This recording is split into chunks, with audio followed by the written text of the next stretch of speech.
오늘은 요한계시록 9장 1절로 21절의 말씀을 살펴보겠습니다. 요한계시록 9장 1절로 21절의 말씀을 같이 읽겠습니다. 다섯째 천사가 나팔을 불매 내가 보니 하늘에서 땅에 떨어진 별 하나가 있는데 그가 무저갱의 열쇠를 받았더라. 그가 무저갱을 여니 그 구멍에서 큰 화덕에 연기 같은 연기가 올라오매 해와 공기가 그 구멍의 연기로 말미암아 어두워지며 또 황충이 연기 가운데로부터 땅 위에 나오매 그들이 땅에 있는 전갈의 권세와 같은 권세를 받았더라.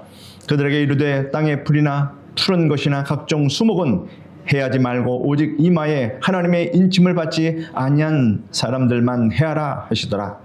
그러나 그들을 죽이지는 못하게 하시고 5달 동안 괴롭게만 하게 하시는데 그 괴롭게 함은 전갈이 사람을 쏠 때에 괴롭게 함과 같더라. 그 날에는 사람들이 죽기를 구하여도 죽지 못하고 죽고 싶으나 죽음이 그들을 피하리로다. 황충들의 모양은 전쟁을 위하여 준비한 말들 같고 그 머리에 금 같은 관 비슷한 것을 썼으며 그 얼굴은 사람의 얼굴 같고 또 여자의 머리털 같은 머리털이 있고 그 이빨은 사자의 이빨 같으며 또 철 호심경 같은 호심경이 있고 그 날개들의 소리는 병거와 많은 말들이 전쟁터로 달려 들어가는 소리 같으며 또 전갈과 같은 꼬리와 쏘는 살이 있어 그 꼬리에는 5달 동안 사람들을 해하는 권세가 있더라. 그들에게 왕이 있으니 무저갱의 사자라. 히브리어로는 그 이름이 아바돈이요 헬라어로는 그 이름이 아블론이더라. 첫째 화는 지나갔으나 보라 아직도 이후에 화 둘이 이르리로다.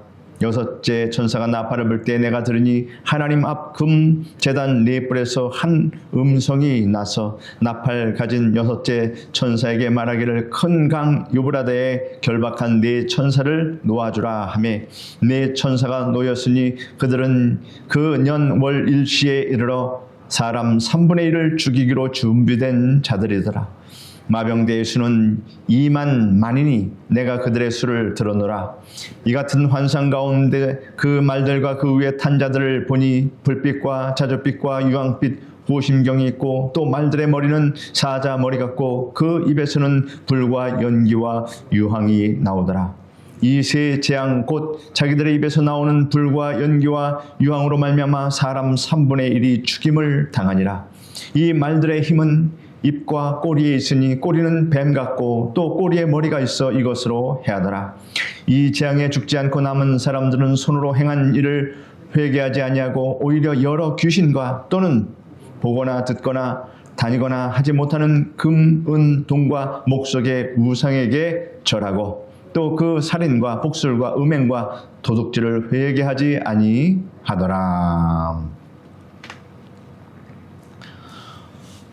요한계시록은 말세에 임하게 되는 하나님의 심판에 관한 내용이 거의 전부를 차지하고 있습니다. 그 심판은 7인, 7나팔, 7대접 심판의 순서로 기록되어 있습니다. 지난주에는 7인을 뗄 때 7나팔 심판이 시작되면서 4째 나팔 심판까지 임하는 것을 살펴보았습니다. 4번의 나팔 심판은 자연계에 내려진 심판이었습니다. 중요한 것은 아직 사람에게는 미치지 않았습니다. 자연계에 내려진 심판들이었습니다. 첫째 천사가 나팔을 부니 땅 위 수목과 각종 푸른 풀 3분의 1이 타서 재가 되었습니다. 둘째 천사가 나팔을 부니 바다의 3분의 1이 파괴되어 그 중에 피조물이 죽고 배들이 파괴되었습니다. 셋째 천사가 나팔을 부니 강물의 3분의 1과 여러 물샘이 쓰게 되어 많은 사람이 죽었습니다. 넷째 천사가 나팔을 부니 해와 달과 별들의 3분의 1이 어두워졌습니다. 오늘 이 시간 살펴보게 되는 나머지 3번의 나팔은 인간에게 이제 직접 내려지는 심판입니다. 천사는 나머지 5번째에서 7번째까지의 나팔 심판에 관하여 땅에 관한 자들에게 화가 있으리로다 라고 경고하였습니다. 이것은 하나님께서 사람들에게 회개하고 예수께로 돌아와 구원을 얻게 하시려고 압력을 가하시고 계심을 나타내고 있습니다. 1절 말씀 같이 읽어봅시다. 다섯째 천사가 나팔을 불매 내가 보니 하늘에서 땅에 떨어진 별 하나가 있는데 그가 무저갱의 열쇠를 받았더라 라고 말씀하고 있습니다. 하늘에서 땅에 떨어진 별 하나를 보았다고 했습니다. 이 별은 방금 떨어진 별이 아니라 이미 과거에 떨어진 별입니다. 떨어진 별이라고 과거 시제로 되어 있어서 이 별이 이전에 하늘에서 떨어졌음을 나타내고 있습니다. 떨어진 별은 이사야 14장에 아침의 아들 계명성 혹은 새벽의 아들 계명성이라고 번역된 루시퍼입니다. 루시퍼는 타락한 천사장인 사탄입니다. 예수께서 그의 제자들에게 사탄이 하늘로서 번개같이 떨어지는 것을 내가 보았노라 라고 말씀하신 적이 있습니다. 이사야 14장에 이렇게 기록되어 있습니다. 너 아침의 아들 계명성이 어찌 그리 하늘에서 떨어졌으며 너 열국을 엎은 자여 어찌 그리 땅에 찍혔는고 내가 내 마음에 이르기를 내가 하늘에 올라 하나님의 뭇별 위에 내 자리를 높이리라 내가 북극 지폐의 산 위에 앉으리라 가장 높은 구름에 올라가 지극히 높은 이와 같아지리라 하는도다. 그러나 이제 내가 수월 곧 구덩이 맨 밑에 떨어짐을 당하리로다 하였습니다. 이는 1차적으로 바벨론 왕의 교만과 멸망을 예언하면서 궁극적으로는 사탄의 교만과 멸망을 예언하고 있는 말씀입니다. 사탄은 무저갱의 열쇠를 받습니다. 무저갱의 열쇠는 하나님의 손에 있던 것으로 하나님께서 사탄에게 잠깐 맡겼습니다. 이는 세상에 환난을 가져오기 위한 하나님의 섭리의 내에서 심판의 도구로 허용된다라는 것입니다. 하지만 무저갱 열쇠를 사용하는 것은 하나님의 주권에 의해서 제한되어 있습니다. 하나님의 허락이 없이는 그 열쇠를 사용할 수 없습니다. 무저갱은 범죄한 천사들을 가둔 감옥입니다. 베드로후서 2장 4절에 이에 이렇게 말했습니다. 하나님이 범죄한 천사들을 용서하지 아니하시고 지옥에 던져 어두운 구덩이에 두어 심판 때까지 지키게 하셨으며 라고 기록하고 있고 유다서 1장 6절에도 또 자기 지위를 지키지 아니하고 자기 처소를 떠난 천사들을 큰 날의 심판까지 영원한 결박으로 흑암에 가두셨으며 라고 기록하였습니다. 무저갱이란 바닥이 없는 구덩이입니다. 끝없는 구덩이입니다. 악령들은 무저갱에 들어가는 것을 아주 싫어합니다. 예수께서 제자들과 함께 배를 타고 갈릴리 건너편에 있는 거라사 지방으로 가셨습니다. 예수께서 육지에 내리셨을 때 그 성읍에 사는 악령들 한 사람이 예수님을 만났는데 그는 오랫동안 옷을 입지 않았으며 집에서도 지내지 않고 무덤들 사이에서 지냈습니다. 그가 예수님을 보자 부르짖으며 그 앞에 엎드려서 큰 소리로 이렇게 말했습니다. 지극히 높으신 하나님의 아들 예수님, 당신이 나와 무슨 상관이 있습니까? 당신께 부탁하는데 나를 괴롭게 하지 마십시오 라고 말하였습니다. 이는 예수께서 이미 그 더러운 영에게 그 사람에게서 나오라고 명하셨기 때문입니다. 그 더러운 영이 여러 차례 그 사람을 사로잡았기 때문에 사람들이 그를 쇠사슬과 족쇄로 묶고 지켰으나 그는 그 묶은 것들을 풀고 악령에게 몰려 광야로 나가곤 했습니다. 악령에게 붙잡히니 힘이 엄청나게 셌다라는 것입니다. 예수께서 그에게 네 이름이 무엇이냐라고 물으시니 그가 군대입니다 라고 말했습니다. 군대막입니다. 많은 악령들이 그에게 들어가 있었기 때문에 붙인 이름입니다. 악령들은 자신들을 무저갱으로 들어가도록 명하지는 말아달라고 간청합니다. 마침 그곳의 산에 많은 돼지떼가 먹고 있었는데 악령들이 예수님께 자신들을 그 돼지떼 속으로 들어가도록 허락해달라고 간청함으로 예수께서 허락해 주셨습니다. 악령들이 그 사람에게서 나와서 돼지들 속으로 들어갔으므로 그 돼지떼가 비탈길을 따라 호수 속으로 내리 달려 빠져 죽었습니다. 악령들이 들어가지 않으려고 간청하던 그 무저갱에 사탄이 들어가게 되는 날이 결정되어 있습니다. 예수님이 오셔서 친히 다스리시는 천년 왕국이 시작될 무렵에 하나님께서 사탄을 잡아 무저갱에 던져놓게 됩니다. 그러나 무저갱은 사탄의 최후에 들어가는 것이 아닙니다.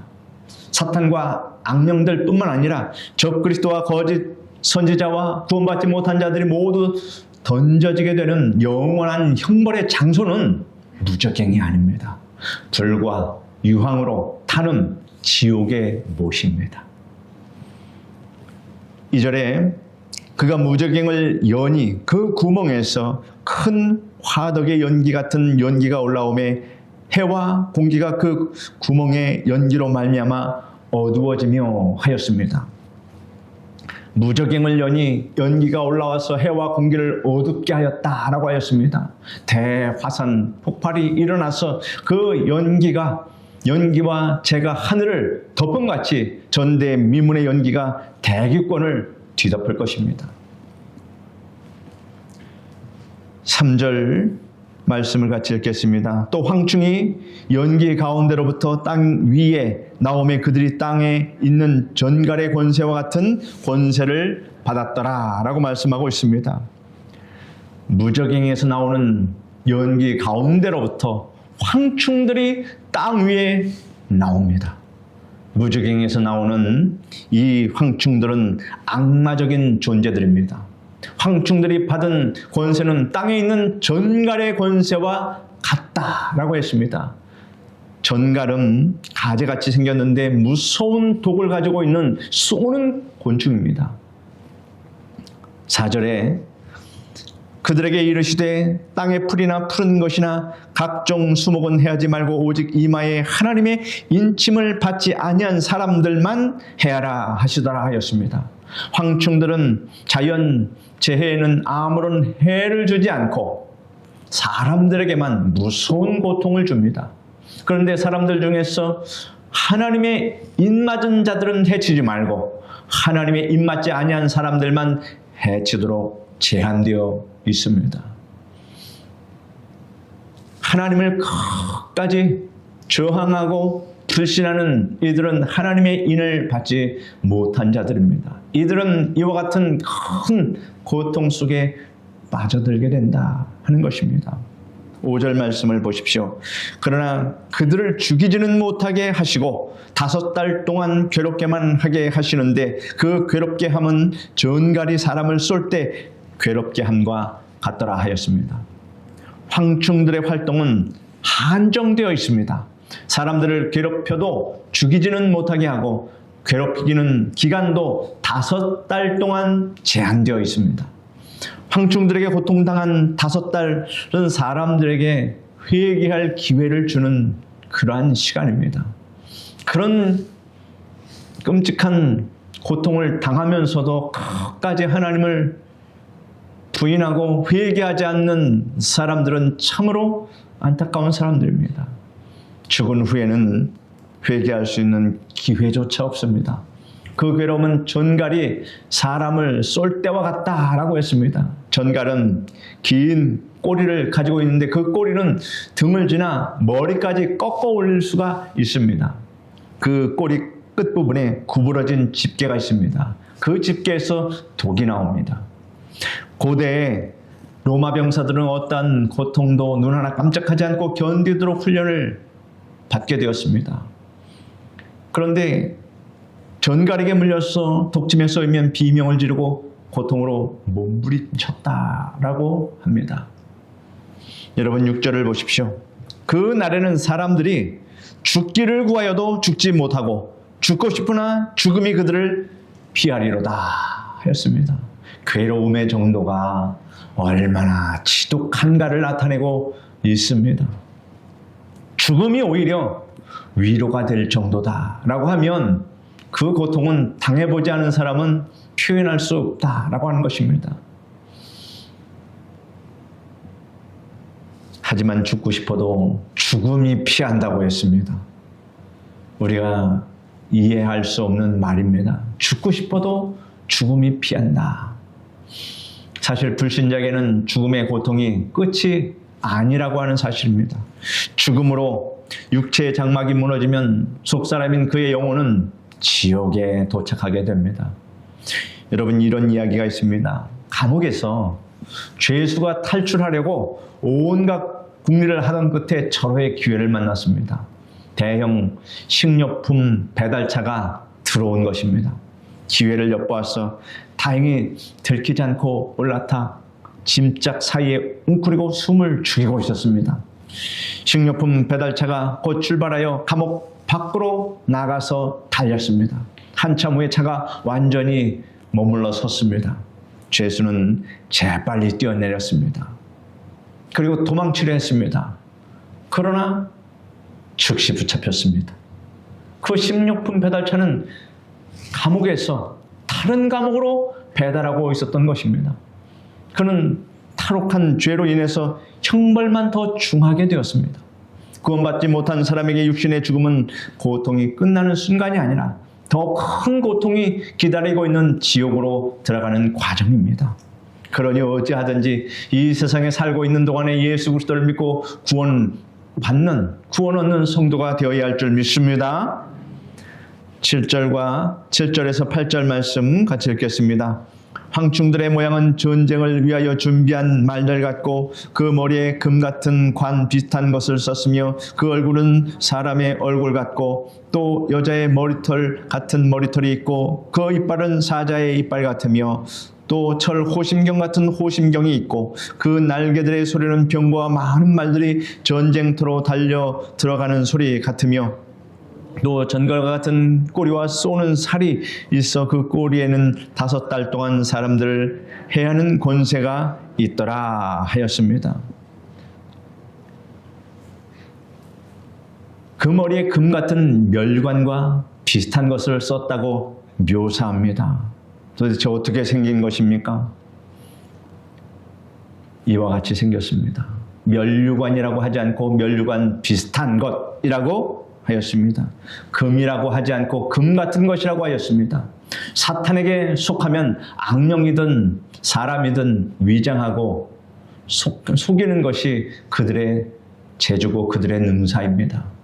황충들의 모습은 지상에서 볼 수 없는 이러한 괴이한 형태입니다. 이런 황충들을 보신 적이 있습니까?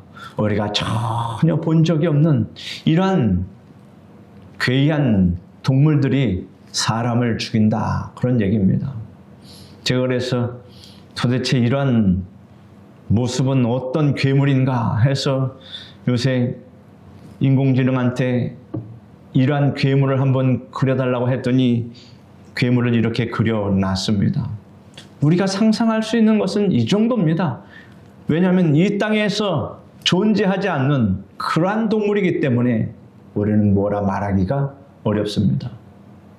11절에 그들에게 왕이 있으니 무적행의 사자라. 히브리어로는 그 이름이 아바도니오, 헬라어로는 그 이름이 아볼론이더라 하였습니다. 황충들에게 임금이 있다고 하였습니다. 황충들을 지휘 통솔한 임금의 이름이 히브리어로는 아바돈, 헬라어로는 아볼론이라고 했습니다. 멸망, 파괴라는 뜻입니다. 이 황충들의 임금은 파괴자, 멸망시키자라는 이름, 멸망시키는 자라는 이름으로 불려질 것입니다. 12절에 보면 첫째 화는 지나갔으나 보라 아직도 이후에 화 둘이 이르리로다. 아직 끝난 것이 아닙니다. 황충들로 인하여 당하는 고통의 첫째 화였습니다.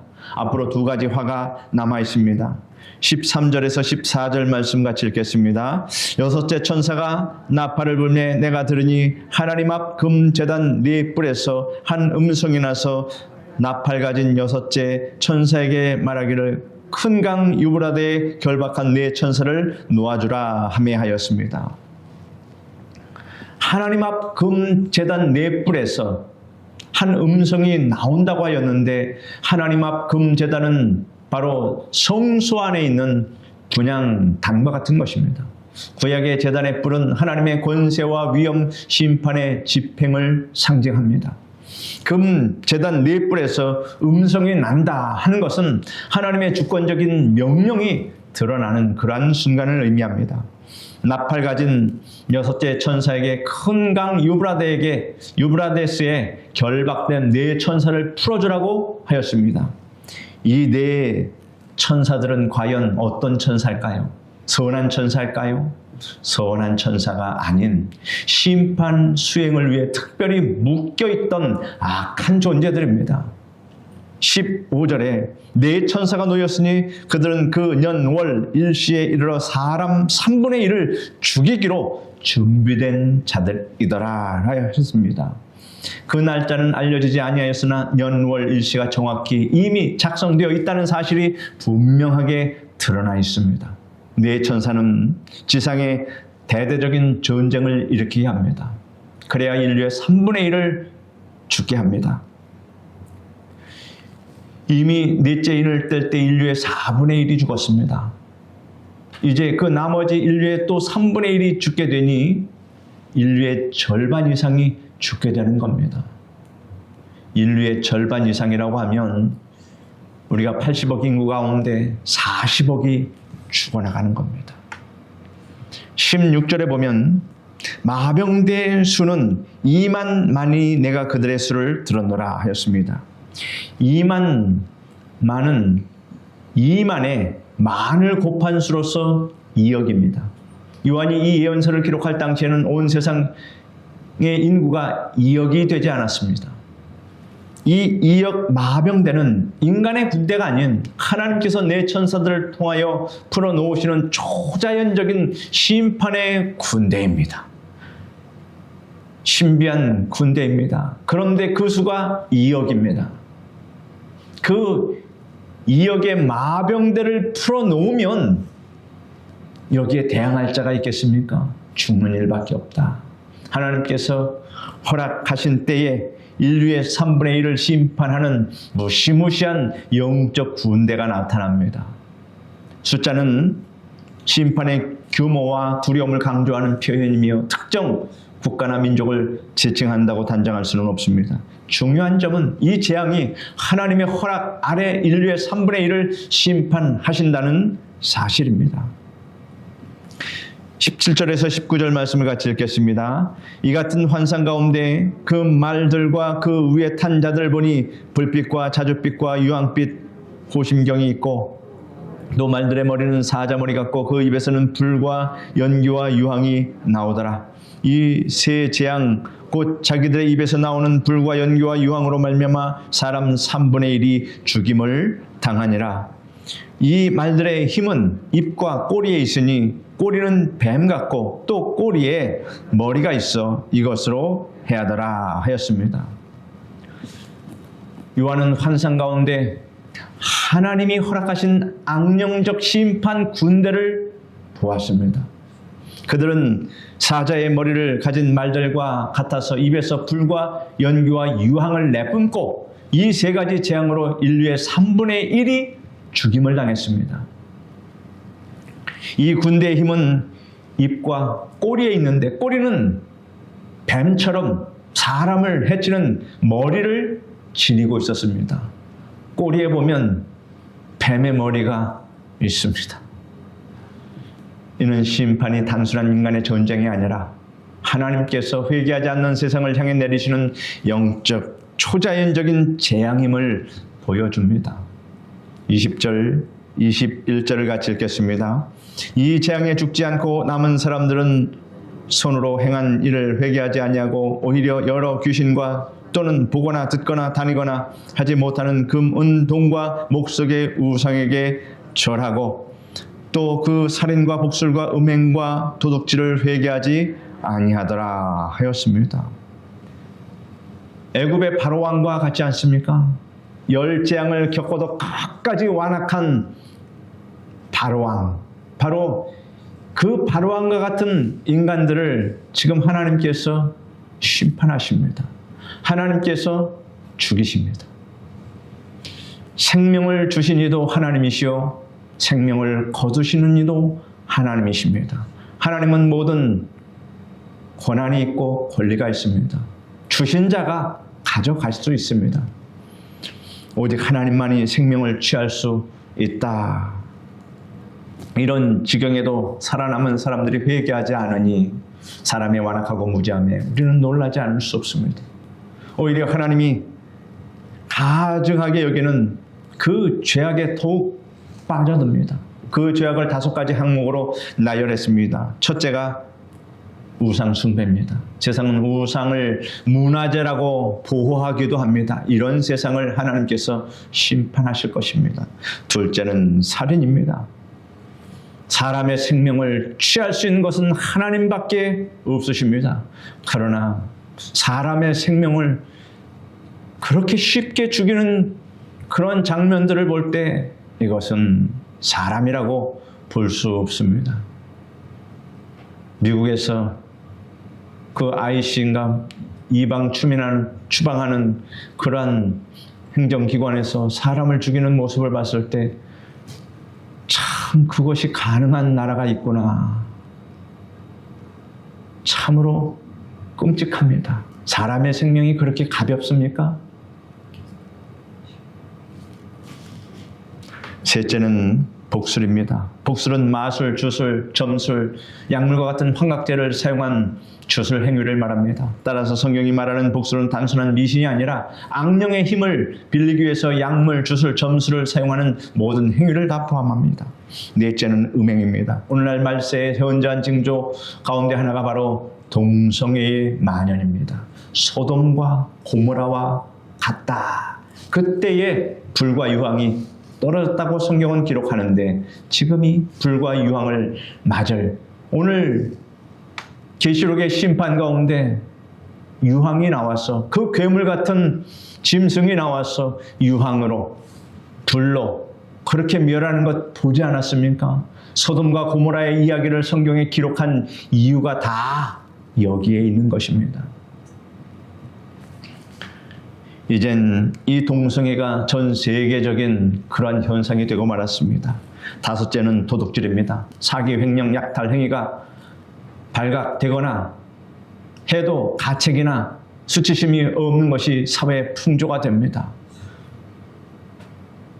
공직에 나가기 위해서 뇌물을 주고 공천을 받아서 그렇게 자기 음성이 다 온 세상 사람들에게 다 듣게 되었는데도 카메라 앞에서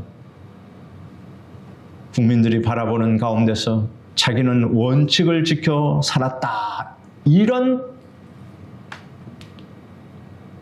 사람이 있다.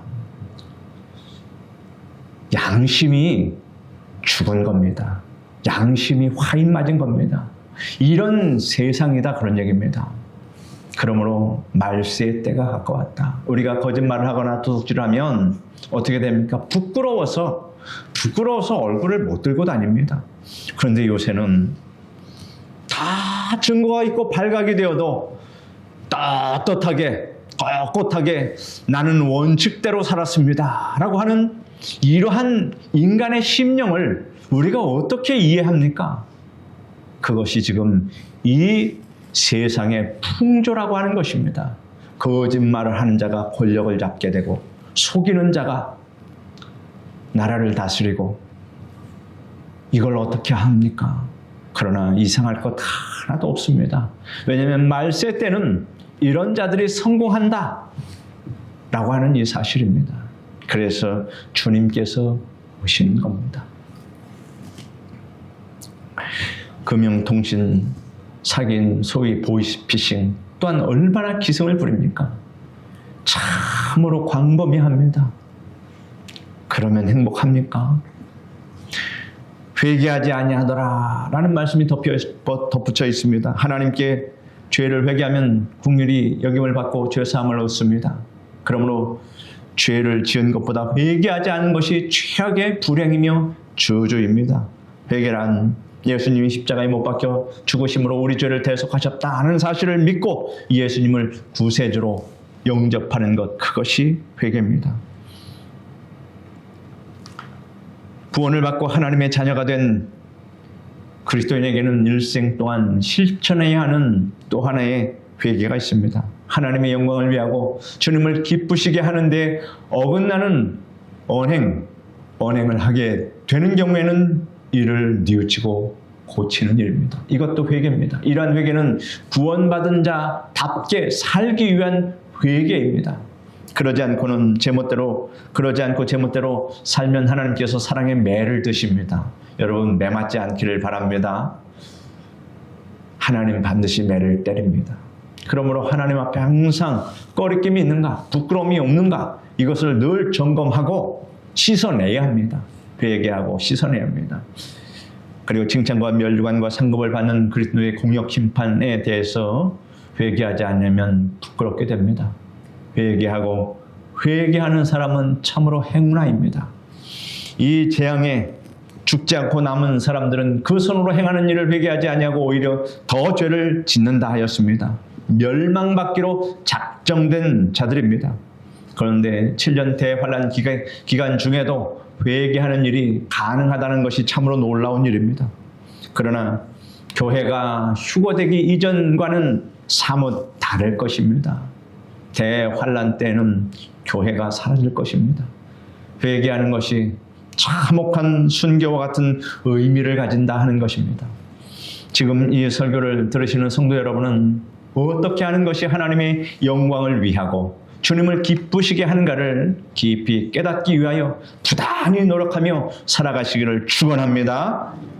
기도하겠습니다. 거룩하신 하나님, 말세 때 당할 이 환난에 하나님 그 중함을 우리가 보았습니다. 말로 하는 것보다 눈으로 볼 때 그 끔찍한 참상이 어떻게 일어날 것인가를 생각하면 우리 가족 가운데 예수님 믿지 않는 가족이 있다면 밤잠을 이루지 못할 것을 압니다. 주여, 저들이 이 끔찍한 환난에 들어가지 아니하도록 하나님의 그 크신 사랑과 은혜를 부어주셔서 우리 가족들이 다 예수 믿고 구원받을 수 있도록 도와주시옵소서. 예수님의 이름으로 기도드립니다. 아멘.